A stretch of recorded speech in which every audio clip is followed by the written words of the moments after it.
We're joined today by Daniel Doran, Exploration Manager at Great Boulder Resources. Daniel, thanks for your time. Thanks for having me. Gold in the Murchison in Western Australia, an M&A hotspot. What's the appeal? So we've got a high-grade gold project about 10 k's east of Meekatharra. So it's about 25 k's from the nearest mill.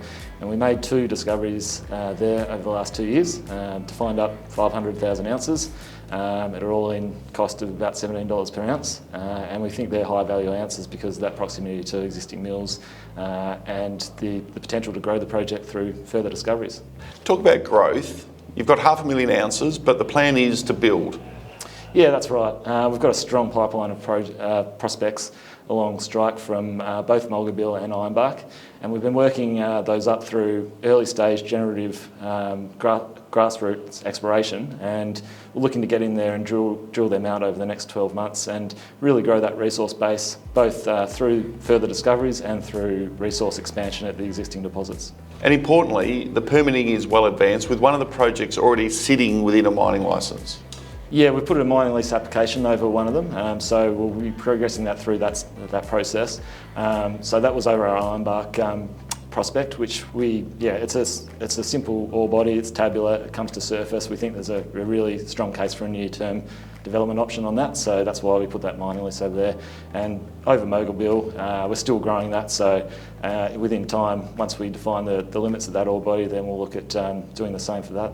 And you touched on the fact there are lots of exploration targets to focus on, so do you expect to build on your resource base? Yeah, that's right. We're looking at getting a resource update out to the market within the next month. That'll be based on Mulga Bill and Ironbark, but then we've got a number of different prospects that are working through drill testing.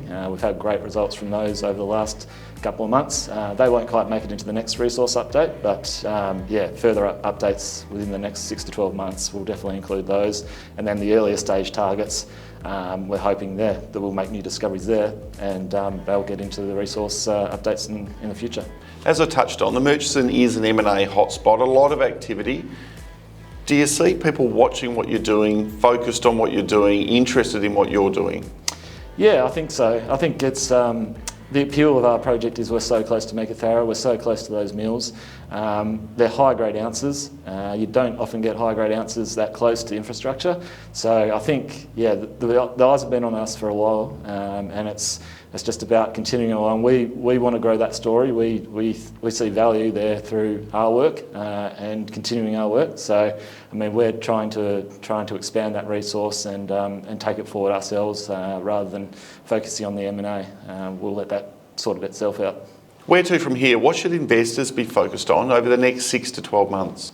Yeah, so as I said, within the next month we'll hope to get that resource upgrade out, and that's converting a lot of the inferred resource that we announced to the market in January 23, upgrading that to indicated, and that's the stage where we can start talking about open pit studies and more metallurgical work and really developing those stories along those lines.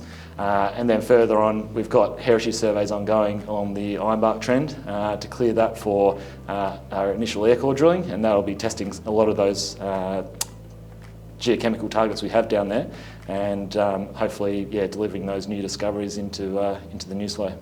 Strong news flow, Tier 1 jurisdiction, exciting times ahead for Great Boulder and its shareholders. Daniel, thanks for your time. Thank you.